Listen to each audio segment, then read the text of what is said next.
ഈ വീഡിയോയിൽ ഞാൻ പറയാൻ പോകുന്നത്, ഞാൻ ഈ പഞ്ചാബിനെ പറ്റി, ആന്ധ്രയെ പറ്റി, അതേപോലെ തമിഴ്നാടിനെ പറ്റിയൊക്കെ വീഡിയോ ചെയ്ത് കഴിഞ്ഞപ്പോൾ അവിടെയുള്ള സോഷ്യൽ ട്രാൻസ്ഫോർമേഷൻ, അവിടെ മതപരിവർത്തനം, അവിടെ ക്രിസ്ത്യൻ റിവൈവൽ, പെൻറ്റിക്കോസ്റ്റ് റിവൈവലിനെ പറ്റി വീഡിയോ ചെയ്ത് കഴിഞ്ഞപ്പോൾ ഇവാഞ്ചലിക്കൽ സഭയുടെ ഒരു അച്ഛൻ, അദ്ദേഹത്തിൻ്റെ പേര്, അദ്ദേഹം തിയോളജിയിൽ ഡോക്ടറേറ്റ് എടുത്തെന്ന് തോന്നുന്നു, ഡോക്ടർ ജോൺസൺ തെക്കേടയിൽ എന്നാണ് അദ്ദേഹത്തിൻ്റെ പേര്. എൻ്റെ ഒരു സുഹൃത്ത് അദ്ദേഹം ചെയ്ത വീഡിയോ അയച്ചു തന്നു. അപ്പം അദ്ദേഹം എൻ്റെ ഫോട്ടോയൊക്കെ വെച്ച തമ്പിൽ, അപ്പം എൻ്റെ ഓരോ വീഡിയോ എടുത്ത് അദ്ദേഹം ഖണ്ഡിച്ചിരിക്കുകയാണ്. അപ്പം അതിൻ്റെ അകത്ത് അദ്ദേഹം പറയുന്ന ചില അലിഗേഷൻസ് ഉണ്ട്.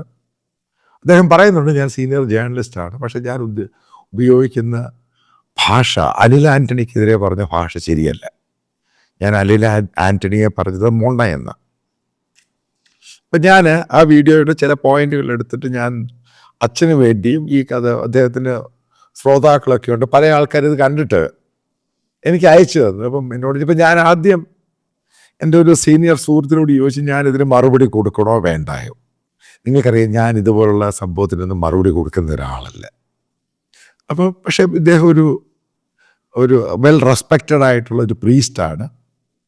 അപ്പോൾ അദ്ദേഹം ഇങ്ങനൊരു സംഭവം ചെയ്തപ്പോൾ അദ്ദേഹം ആ വീഡിയോ തന്നെ പറയുന്നുണ്ട്, ഈ അച്ഛൻ ആ വീഡിയോ പറയുന്നുണ്ട്, അദ്ദേഹം എൻ്റെ കയ്യിൽ എൻ്റെ ഭാഗത്തു നിന്ന് പ്രതികരണം നോക്കുന്നുണ്ട്, അത് തരണം. Okay, so I have to do. ആദ്യം അച്ഛൻ മനസ്സിലാക്കേണ്ടത്, ഞാൻ അനിൽ ആൻ്റണിയെ മൊണ്ണ എന്ന് വിളിച്ചത് ആ മൊണ്ണയായോണ്ടാവും. ഞാൻ അച്ഛൻ മനസ്സിലാക്കിയ എൻ്റെ ജോലി എന്ന് പറയുന്നത് ജേർണലിസമാണ്. അച്ഛൻ ഈ കേരളത്തിൽ അല്ലെങ്കിൽ മറ്റുള്ള കാണുന്ന ഒരു ജേർണലിസ്റ്റായിട്ട് എന്നെ കാണരുത്. അച്ഛൻ്റെ ട്രാക്ക് റെക്കോർഡ് നോക്ക്. ഞാൻ ഇൻവെസ്റ്റിഗേറ്റീവ് ജേർണലിസ്റ്റായിട്ടാണ് ഇന്ത്യയിൽ അറിയപ്പെടുന്നത്. നല്ല പോലെ ഇൻഡെപ്തായിട്ട് റിസർച്ച് ചെയ്തിട്ടാണ് സ്റ്റോറീസ് ചെയ്യുന്നത്. അല്ലാതെ ഞാൻ ആരെയും സുഖിപ്പിക്കുന്ന ആളല്ല. കാരണം അതെൻ്റെ പ്രൊഫഷൻ്റെ സുഖിക്കാൻ മറ്റുള്ള ഇഷ്ടംപോലെ ജേർണലിസ്റ്റുകളുണ്ട്. അവരുടെ ഭാഷയൊക്കെ വളരെ സ്വീറ്റായിരിക്കും. ഞാൻ പറയുന്ന മൊണ്ണ എന്നേ പറയത്തുള്ളൂ, ഒരു കഴിവില്ല. അതിപ്പം ഈ പറയുന്ന ജോൺസൺ അച്ഛൻ ഈ പറയുന്ന കഴിവോടുകൂടി വന്നു കഴിഞ്ഞാൽ ചെയ്താലും ഞാൻ മൊണ്ണ അച്ഛനെ പറയും, മൊണ്ണ ജോൺസൺ അച്ഛനെന്നേ പറയത്തുള്ളൂ. വിശുദ്ധനായ മൊണ്ണ ജോൺസൺ അച്ഛൻ എന്ന് ഞാൻ പറയത്തില്ല. എൻ്റെ ഭാഷയുടെ ശൈലി അതാണ്. It's called hard hitting. ഈ ഹാർഡ് ഹീറ്റിംഗ് ജേർണലിസത്തിലാണ് ഞാൻ വിശ്വസിക്കുന്നത്. എൻ്റെ ജേർണലിസം PR ജേർണലിസം അല്ല. അപ്പോൾ ഉപയോഗിക്കുന്ന ഭാഷ ഹാർഡായിരിക്കും. പിന്നെ അച്ഛൻ പറഞ്ഞൊരു സംഭവമുണ്ട്. അതായത് അച്ഛൻ ഞാൻ ഈ പറയുന്ന സ്റ്റേറ്റുകളിലൊക്കെ പോയിട്ടുണ്ട്. അതായത് പഞ്ചാബിൽ പോയിട്ടുണ്ട്, ഇവിടെ തമിഴ്നാട്ടിൽ പോയിട്ടുണ്ട്. അവിടെയൊക്കെ അച്ഛൻ്റെ സഭയ്ക്കും ഇഷ്ടം പോലെ പള്ളികളുണ്ട്. അപ്പം ഇവരെക്കാളും കൂടുതൽ പള്ളികളുണ്ട് എന്നൊക്കെ അദ്ദേഹം പറഞ്ഞു. ഞാൻ ആ വീഡിയോയ്ക്കകത്ത് എവിടെയെങ്കിലും ഇവിടെ ഒന്നും പള്ളികളില്ല, വേറെ ക്രിസ്ത്യൻ പള്ളികളില്ല എന്ന് എവിടെയെങ്കിലും ഞാൻ പറഞ്ഞിട്ടുണ്ടോ അച്ഛൻ ആ വീഡിയോ ശരിക്കും കണ്ടില്ല. പിന്നെ രണ്ടാമത്തെ കാര്യം, അച്ഛൻ പറയുന്നൊരു സംഭവമുണ്ട്, ഈ പള്ളികളുണ്ട്, എഗ്രീഡ്, സംഭവിച്ചു, അവിടെ ആളുകളുണ്ടോ, ഇതാണ് ചോദ്യം. ഇപ്പം ഞാൻ അതിൻ്റെ ഉദാഹരണമായിട്ട് പറയുന്നുണ്ട്, ഒരു മുൻ ടെക്കി ആയിരുന്ന, അതായത് സോഫ്റ്റ്വെയർ എഞ്ചിനീയറാണ് സതീഷ് കുമാർ.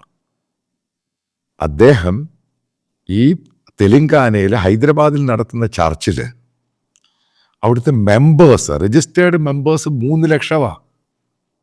അത് 4-5 വർഷം മുമ്പ്.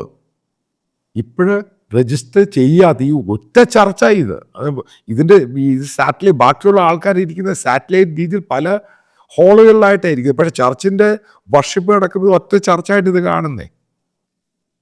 അപ്പോൾ അവിടെ അല്ലാതെ വരുന്നവർ, അല്ലാതെ ചർച്ചിലെ മെമ്പർ അല്ലാത്തവരും എല്ലാം കൂടി ചേർന്ന് 5 ലക്ഷം പേരുണ്ട് അച്ഛൻ ഈ പറയുന്ന അച്ഛൻ്റെ സഭയിൽ ഇവാഞ്ചലിക്കൽ സഭ മുഴുവൻ അങ്ങ് എടുക്കുക. അച്ഛന് ഒരു 2 ലക്ഷം പേരെ കാണിച്ചു തരാൻ പറ്റൂ, കേരളമെല്ലാം ഉൾപ്പെടെ. ഞാൻ ഈ പറയുന്ന തെലങ്കാനയിൽ ഒരു ചർച്ചിൻ്റെ കാര്യമാണ്. പക്ഷെ ശരിക്കും മനസ്സിലാക്കാതെ കാര്യം ഞാൻ എന്താ ഈ പറഞ്ഞേന്, പകുതി കേട്ടിട്ടല്ല അതിന് റിപ്ലൈ കൊടുക്കേണ്ടത്. പക്ഷെ എനിക്കറിയാം, ഞാൻ അച്ഛനെ പോലെ ട്രാവൽ ചെയ്യുന്ന ഒരാളാണ്. ഈ പറയുന്ന ഇവാഞ്ചലിക്കൽ, അതായത് ഇവാഞ്ചലിക്കൽ പെൻറ്റക്കോസ്റ്റ് ഹോളി സ്പിരിറ്റ് ചർച്ച് എന്ന് പറയുന്നവർക്ക്, അവർക്ക് ഈ വലിയ സിമെന്റ് കട്ടയുള്ള കൺസ്ട്രക്ഷൻ വലിയ പള്ളികൾ എവിടെ ഒരെണ്ണം പോലും കാണിക്കാനിരിക്കില്ല. ഞാൻ ഇത്രയും ട്രാവൽ ചെയ്തിട്ടും ഇതെല്ലാം ടെമ്പററി ഷെഡാണ്, കൂടാരം പോലെ ടെമ്പററി അടിച്ചിരിക്കുകയാണ് അവരുടെ പാടങ്ങളിലും ഒഴിഞ്ഞു കിടക്കുന്ന സ്ഥലങ്ങളിൽ. അല്ലാതെ ഇത് പെർമനന്റ് സ്ട്രക്ചർ അല്ല ഇവർക്ക്, ഈ പറയുന്ന റിവൈവലിൽ കൂടെ പെൻറ്റക്കോസ്റ്റ് ആയവർക്ക്. അതാണ് അതിൻ്റെ ഏറ്റവും വലിയ യുണീക്ക് ക്വാളിറ്റി. കാരണം ഈ പറയുന്ന ബിൽഡിംഗ് ഉണ്ടാക്കി അതിനകത്തല്ല ഈ സംഭവം നടക്കുന്നത്. ഇതെന്ന് പറയുന്ന ആൾക്കാർ ഒത്തുകൂടുക. അപ്പോൾ അത് അവർക്ക് അസംബിൾ ചെയ്യാൻ വേണ്ടി അപ്പോഴുണ്ടാക്കിയേക്കുന്ന ഒരു ടെമ്പററി ഷെഡുകളാണ് ഈ പറയുന്ന ഞാൻ ഈ ഉദ്ദേശിച്ച ചർച്ച് എന്ന് പറയുന്നത്. അല്ലാതെ കുരിശുമൊക്കെ വെച്ച് അത് ചെയ്ത് അങ്ങനെ സംഭവമൊന്നുമില്ല ഇവിടെ. അല്ലെ, ആൾക്കാർ ഒത്തുകൂടുന്ന സ്ഥലം, അതാണത് ഞാൻ മീൻ ചെയ്ത്. പക്ഷേ ആളുകളുടെ കാര്യത്തിൽ ഞാൻ അച്ഛൻ്റെ കൂടെ എവിടെയും വരാൻ തയ്യാറാണ്. ഞാൻ ഈ പറഞ്ഞ സ്റ്റേറ്റുകൾ അച്ഛൻ ഈ പറയുന്ന ബേസിക്കലി അടിസ്ഥാനമില്ലാത്ത കാര്യം. അച്ഛൻ ഈ കോപ്പ് അറിയത്തില്ല എന്തുവാണ്. അച്ഛൻ ചുമ്മാ അത് വായി തോന്നി വിളിച്ച് പറഞ്ഞു. കാരണം ഞാനിത് നേരിട്ട് കണ്ടതാ. അച്ഛൻ്റെ സഭയെ പോയിട്ട് പറഞ്ഞു എനിക്ക് കുഴപ്പമൊന്നുമില്ല. പക്ഷെ ഈ സംഭവം എന്ന് പറയുന്നത് ഒരു നേരിട്ട് കണ്ട ഒരാൾ, അതിനകത്തുനിന്ന് ഡേറ്റ എടുത്ത ഒരാൾ.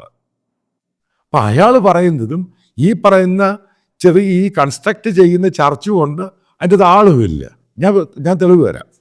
ഇപ്പം KP യോഹന്നാനാണ് ഈ കൺസ്ട്രക്ട് ചെയ്ത് രജിസ്റ്റർ ചെയ്ത ചർച്ചുകൾ ഏറ്റവും കൂടുതൽ പഞ്ചാബിലുള്ളത്. അത് അറിഞ്ഞിരിക്കണം. അതിലൊരു ഏകദേശം 150-200 ചർച്ചുണ്ട് KP യോഹന്നാന്, അതായത് ബിലീവേഴ്സ് ചർച്ചിന്. ഇതിന് ശേഷമുണ്ട് ഇത് KP യോഹന്നാൻ പല സഭ മാറി അവസാനം ഈസ്റ്റേൺ ഓർത്തഡോക്സ് ചർച്ച് സംഭവം ഉണ്ടായി കഴിഞ്ഞപ്പോൾ അയാളുടെ ഒരു ചർച്ച് പോലും ഇല്ലാതെ മുഴുവനും അടച്ചിട്ടേക്കുക. അച്ഛനൊന്ന് അന്വേഷിച്ച് നോക്ക് എന്താ അതിൻ്റെ സംഭവം. അവിടെ മാത്രമല്ല, കർണാടകയിൽ, ആന്ധ്രയിൽ, തമിഴ്നാടിൽ KP യോഹന്നാൻ്റെ ചർച്ച് മുഴുവൻ അടച്ചിട്ടേക്ക്. പിന്നെ മറ്റു പല ആൾക്കാരെ ചർച്ച് നോക്കിയിട്ട് അവരാ ചർച്ച് കൊണ്ടങ്ങ് പോയി. ഇതാണ് കേരളത്തിലെ ഈ ഇന്ത്യയിൽ ഈ പറയുന്ന പുരാതന, അതായത് വളരെ കൺസർവേറ്റീവായ സഭ, ഇവാഞ്ചലിക്കൽ സഭ, എപ്പിസ്കോപ്പൽ സഭ. അതായത് ഞാൻ അച്ഛനോട് വേറെ കാര്യം ചോദിക്കട്ടെ, ഈ കേരളത്തിൽ നിന്ന് പോകുന്ന സഭകളാണല്ലോ കൂടുതൽ ഈ പറയുന്ന ക്രൈസ്തവർ എന്ന് പറയുന്നത്. അതായത് ഓർത്തഡോക്സ് ആണെങ്കിലും കാത്തലിക്സ് ആണ് ഇവരൊക്കെ പറയുന്നത്. ഇവരുടെ എല്ലാം മലയാളം ചർച്ചില്ല, അതിൻ്റെ അത് കാത്തലിക്സ് മാത്രമല്ലേ ഉള്ളൂ. ഈ പറയുന്ന ഹിന്ദി ചർച്ചും മറ്റൊക്കെ ഉള്ളത് ഒരു ലാറ്റിൻ ഇതുമായിട്ട് ബന്ധപ്പെട്ട് നടത്തുന്നു. ഞാൻ ഇതായിട്ട് പറഞ്ഞതല്ല. ബേസിക്കലി ഞാൻ അച്ഛനെ മോശമായിട്ടല്ല ഈ പറയുന്നത്. അച്ഛൻ അത് പറഞ്ഞത് തെറ്റാ. പിന്നെ മൂന്നാമത്തെ പോയിന്റ് അച്ഛൻ പറയുന്നത് ഞാൻ ഇസ്ലാമിനെതിരെ വളരെ മോശമായിട്ട് പറയുന്നു. ഞാൻ ഇസ്ലാമിനെതിരെ അല്ല മോശമായിട്ട് പറയും. അത് വായിച്ചാൽ ഇൻ ബിറ്റ്വീൻ. ഞാനിപ്പം വികാരി അച്ഛൻ ജോൺസൺ എന്ന് പറയുന്നു, വികാരത്തോട് നോക്കുന്നു എന്ന് പറയുന്നു. ഇതിൻ ബിറ്റ്വീൻ ദ ലൈനുണ്ട്. അതിന് അർത്ഥം മാറി. വികാരിയച്ഛൻ ജോൺസൺ വികാരത്തോട് നോക്കുന്നു. അച്ഛനത് കംപ്ലൈൻറ്റ് കൊടുക്കുമ്പോൾ ഞാൻ പറയും വികാരത്തോടെന്ന് പറഞ്ഞ് ആത്മീയ വികാരത്തോടാണ് നോക്കിയത്. ഞാൻ എന്ത് ലൈംഗിക ചുവ കേട്ടിട്ടില്ല. അതാണ് ഇൻ ബിറ്റ്വീൻ ദ ലൈൻ. അതാണ് അച്ഛനത് വായിച്ചേണ്ടത് ഏറ്റവും വലുത്. ഞാൻ ഇസ്ലാമിനെതിരെ അല്ല വാക്ക്, ഇസ്ലാമിക ഭീകരതയ്ക്കെതിരെയാണ് അച്ഛാ പറഞ്ഞത്. അത് ഞാൻ പറയും. നീ അച്ഛനല്ല, ഏത് മെത്രാൻ പറഞ്ഞാലും, നീ സാക്ഷാൽ പോപ്പ് പറഞ്ഞാലും ഞാനിത് പറയും. അതെൻ്റെ ജോലിയാണ്. Bound to be to. I have to expose them. അച്ഛൻ പറയുന്നത് ഞാൻ ഈ ഹമാസിനെ പിന്തുണച്ചില്ല, അതിൻ്റെ പേരിലാണ് അച്ഛൻ ഈ പറയുന്നത്. ഹമാസിനെ പിന്തുണച്ച ഇന്ത്യയിലെ ഏറ്റവും വലിയ കൂട്ടരുള്ളത് കേരളത്തിലെ ഈ ഇസ്ലാം മത തീവ്രവാദികളാണ്. അതിനെ ഞാൻ എക്സ്പോസ് ചെയ്യും. അച്ഛൻ അതിൻ്റെ അകത്ത് എന്ത് ചൊറിച്ചിലുള്ളത് എനിക്ക് പറഞ്ഞ. ഈ ലോകം മുഴുവനും ഇസ്ലാമിക മതഭീകരന്മാർ സാധാരണക്കാരനെ ഫ്രാൻസിലാണെങ്കിലും ജർമ്മനിയിലാണെങ്കിലും അമേരിക്കയിലാണെങ്കിലും ലോകത്ത് മുഴുവനും ഇടിച്ചു കൊല്ലാൻ ശ്രമിക്കുന്നു. അതിനെ പിന്തുണയ്ക്കുന്ന കേരളത്തിലെ ഇസ്ലാമിക മതഭീകരന്മാരുണ്ട്. അവരെ ഞാൻ തുറന്നു കാണിക്കുന്നതിന് അച്ഛനെന്ത് കോപ്പ? എൻ്റെ ചോദ്യത്തിന് ആദ്യം അച്ഛൻ ഉത്തരം തരണം. ഇസ്രായേൽ എന്ന് പറഞ്ഞ രാജ്യം ഉറപ്പായിട്ടും ജനാധിപത്യ രാജ്യമാണ്, പവർഫുൾ നേഷനാണ്, ഇന്ത്യയുമായിട്ട് ബന്ധമുള്ള രാജ്യമാണ്. ആ രാജ്യത്തെ അവിടെ ഇപ്പോൾ പോകുന്ന അധികവും മലയാളികൾ ഇന്ത്യക്കാരുമാണ് ജോലിക്ക് പോകുന്നത്. അവിടെ അച്ഛനെടുത്തിരിക്കുന്ന സ്റ്റാൻഡ് എന്ന് പറയുന്നത്, അതായത് സാക്ഷാൽ പ്രിയങ്ക ഗാന്ധി പാലസ്റ്റീൻ്റെ ബാഗ് ഇട്ടുകൊണ്ട് പാർലമെൻറ്റിൽ വന്നില്ലയോ, അതിനനുകൂലമായിട്ടാണ് അച്ഛൻ സ്റ്റാൻഡ് എടുത്തിരിക്കുന്നത്. മനസ്സിലായി? ഞാൻ അച്ഛൻ കൃത്യമായിട്ട് അച്ഛനെ പിടി കിട്ടിയില്ല ഞാൻ എന്താ ഉദ്ദേശിച്ചതെന്ന്. ഞാൻ ഇന്ത്യക്കാരനാച്ചാ, എനിക്ക് അൾട്ടിമേറ്റ്ലി ഇന്ത്യയാണ് എൻ്റെ രാജ്യം. ഓക്കെ, അപ്പം ഇന്ത്യ എൻ്റെ രാജ്യം കഴിഞ്ഞിട്ട് എൻ്റെ മതമാണെങ്കിൽ എൻ്റെ വിശ്വാസമൊക്കെ വരുന്നുള്ളൂ. അപ്പം അതിനകത്ത് ഞാനൊരു ജേർണലിസ്റ്റാണ്. ഇപ്പം എൻ്റെ ജോലിയുണ്ട്.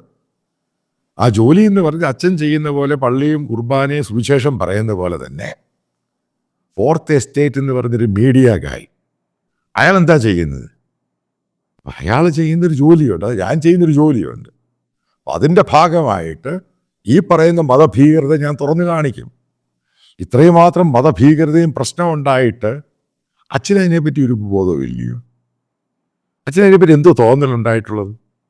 ഇപ്പം ഈ കാത്തലിക്സിൻ്റെ ആണെങ്കിലും പ്രൊട്ടസ്റ്റന്റ് പല ആൾക്കാർ ഈ മതഭീകരതയെ തുറന്നു കാട്ടാൻ ശ്രമിക്കുമ്പോൾ അപ്പോൾ അച്ഛൻ എന്നെ കുറ്റം പറയുമ്പോൾ അപ്പോൾ അച്ഛനപ്പോൾ ആരുടെ കൂടെ നിൽക്കുന്നത്?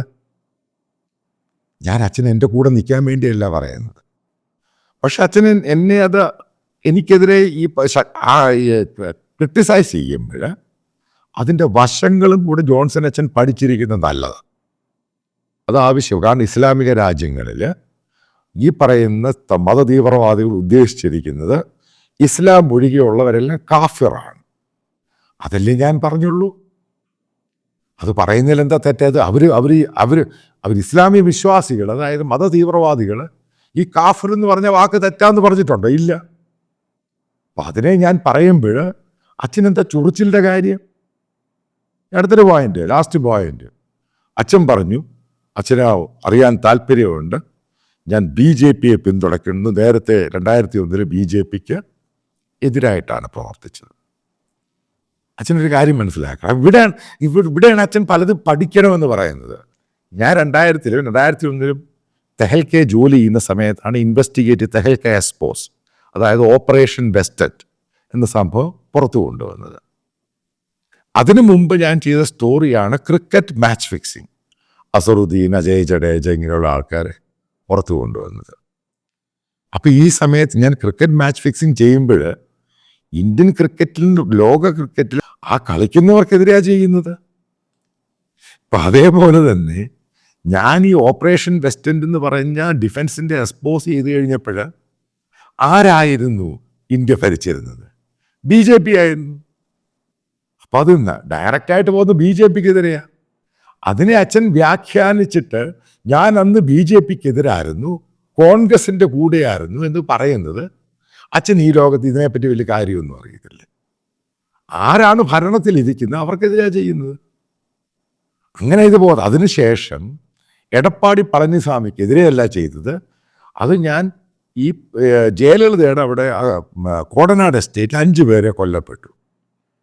അതിൻ്റെ ഇൻവെസ്റ്റിഗേഷൻ പുറത്ത് വന്നു കഴിഞ്ഞപ്പോൾ അത് ഡയറക്റ്റ് എടപ്പാടി പളനിസ്വാമി അവിടുത്തെ മുഖ്യമന്ത്രിയാണ് ഇംപ്ലീഡ് ചെയ്യുന്നത്.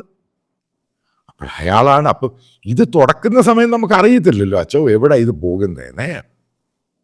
അതേപോലെ തന്നെ ശാരദാസ് സ്കാം അച്ഛൻ കേട്ട് കാണും. അത് ചെയ്ത സമയത്ത് ഇത് പോകുന്നത് മമതക്കെതിരെ. അതിന് ഞാൻ മമതയാണോ ഞാൻ ഉദ്ദേശിച്ചതല്ല. ആര് തെറ്റ് ചെയ്തോ അവർക്കെതിരെയല്ലേ പോകുന്നത് വെച്ചാൽ. അതിനകത്ത് ഞാൻ എങ്ങനെയാ BJP, ആൻറ്റി BJPയും പ്രോ BJPയും പ്രോ കോൺഗ്രസും ആകുന്നത്? അച്ഛൻ മനസ്സിലാക്കി. ഇത് പല ആൾക്കാർക്ക് ഇതിനെപ്പറ്റി അറിയത്തില്ല. ബേസിക്കലി ഇത് അവർക്കും കൂടി വേണ്ടിയാണ് പറയുന്നത്. പിന്നെ അച്ഛൻ പറയുന്നത് ഞാൻ BJPയെ പിന്തുണയ്ക്കുന്നു. അച്ഛൻ ഞാൻ ഏകദേശം 28-30 വർഷമായി ഈ ജോലി തുടങ്ങിയിട്ട് ഡൽഹിയിൽ. ഈ ഭരണം നടക്കുന്നതും, അതായത് ബഡ്ഡിങ് ട്രെയിനി ജേർണലിസ്റ്റായിട്ട് അച്ഛൻ ഞാൻ കയറി വരുന്നത്. ഇപ്പം എനിക്ക് ഡൽഹി നടക്കുന്ന കാര്യങ്ങളും എൻ്റെ രാജ്യത്ത് നടക്കുന്ന ഡെവലപ്മെൻറ്റ് എനിക്കറിയണ്ടായോ. എനിക്കും, അതായത് എൻ്റെ ഇന്ത്യ, ഞാൻ സ്നേഹിക്കുന്ന ഇന്ത്യക്കും നാളെ ഒരു അമേരിക്ക, നാളെ ഒരു വലിയ രാജ്യമാകണമെന്ന് എനിക്ക് താല്പര്യമുള്ള ഒരാളാണ്. അത് അച്ഛൻ മനസ്സിലാക്കുക. അച്ഛനെ പോലെ തന്നെ അപ്പം അങ്ങനെ പോകേണ്ട ഒരു രാജ്യത്ത് കറപ്ഷനും അഴിമതിയുമായിട്ട് ഇന്ത്യയുടെ മുഴുവന് കട്ടുമുടിച്ച് നശിപ്പിച്ച കോൺഗ്രസ് പാർട്ടിയെ ഞാൻ അനുകൂലിച്ചിരുന്നൊരു സമയത്ത്, അനുകൂലിച്ച് പൊളിറ്റിക്കലി അല്ല, കാരണം ഭരണം ഇരിക്കുമ്പോൾ അവരെ ഫെസിലിറ്റേറ്റ് ചെയ്തിരുന്നു. അപ്പം ഒരു സമയത്ത് മോദിയുടെ ഏറ്റവും വലിയ ശത്രുവായിരുന്നു. 2015 ഈ പറയുന്ന നരേന്ദ്രമോദി 2ാമത്തെ വർഷം കഴിഞ്ഞിട്ട് എന്നെ പിടിച്ച് ജയിലിലിട്ടോ അല്ലയോ, തിഹാർ ജയിലിൽ. പിന്നീടല്ലേ ഞാനിതിനെപ്പറ്റി പഠിക്കുന്നത്, എന്താണ് ഈ സംഭവിക്കുന്നത്. പക്ഷെ കഴിഞ്ഞ 60 വർഷത്തിനുള്ളിൽ ഉണ്ടായതിനേക്കാളും വലിയ മാറ്റമാണ് കഴിഞ്ഞ 10 വർഷത്തിനുള്ളിൽ ഈ നരേന്ദ്രമോദി ഇന്ത്യയിൽ കൊണ്ടുവന്നത്. പക്ഷെ ഞാൻ ഇന്ത്യയുടെ വില്ലേജ് പോയിട്ടുണ്ട്. അവിടെ ആൾക്കാർക്ക് ടോയ്ലറ്റ് കിട്ടിയപ്പോൾ അവർക്ക് യൂസ് ചെയ്യാൻ അറിയത്തില്ലായിരുന്നു. ഒരു സമയത്ത് ഞാൻ പല ആവർത്തി പറഞ്ഞിട്ടുണ്ട്, ഈ ഇലക്ഷനൊക്കെ റിപ്പോർട്ട് ചെയ്യാൻ പോകുമ്പോൾ ഈ ബൊലോറോ വണ്ടിക്കകത്ത് ജീപ്പിനകത്തായി പോകുന്നത്. അപ്പോൾ പോയിട്ട് രാത്രി ഡ്രൈവർ അതിൻ്റെ ഹെഡ്ലൈറ്റ് ഇടുമ്പോൾ ഈ ഹെഡ്ലൈറ്റ് ഈ വണ്ടിയിൽ ഇങ്ങനെ അടിക്കും, ഗ്രാമത്തിൽ കൂടെ പോവുക. അപ്പോൾ വണ്ടി ഇങ്ങനെ മുന്നോട്ട് പോകുമ്പോൾ അതിൻ്റെ 2 റോഡിൻ്റെ സൈഡിൽ അപ്പിയിടാനിരിക്കുന്ന ചന്തികൾ പിറകോട്ടോടും, വണ്ടി മുന്നോട്ടോടും. ഈ കാഴ്ചകളാണ് ഞാൻ കണ്ടുകൊണ്ടിരുന്നത് ഇന്ത്യയിൽ. ആ കാഴ്ച എനിക്കിന്നത് കാണാൻ പറ്റുന്നില്ല. അച്ഛൻ കണ്ടിട്ടുണ്ടോ? റെയിൽവേ ട്രാക്കിൽ മുഴുവൻ നമ്മുടെ തമിഴ്നാട്ടിലോട്ട് പോകുമ്പോഴും ബോംബെ എല്ലാം കാണുന്ന കാഴ്ച, അച്ഛൻ ആ കാഴ്ച ഇന്ന് കാണാൻ പറ്റുമോ? അത് കോൺഗ്രസ്സിന് കൊണ്ടുവരാറുണ്ട്, അവർ ചെയ്തില്ല. അത് മോദിയാണ് കൊണ്ടുവന്നത്. അതേപോലെ തന്നെ ഇന്ത്യയുടെ ഇൻഫ്രാസ്ട്രക്ചർ, അടിസ്ഥാന സൗകര്യം നരേന്ദ്രമോദിയാണ് വിപ്ലവകരമായിട്ട് മാറ്റിയത്. ഇപ്പം ഞാനും അച്ഛനും ഒക്കെ ജീവനോടിരിക്കുന്ന സമയത്ത് ഇന്ത്യ എന്ന് പറഞ്ഞ രാജ്യം ഇതേപോലെ കുതിപ്പുണ്ടാക്കിയതിന് പൂർണ്ണ ഉത്തരവാദിത്വം സാക്ഷാൽ നരേന്ദ്രമോദിയാണ്.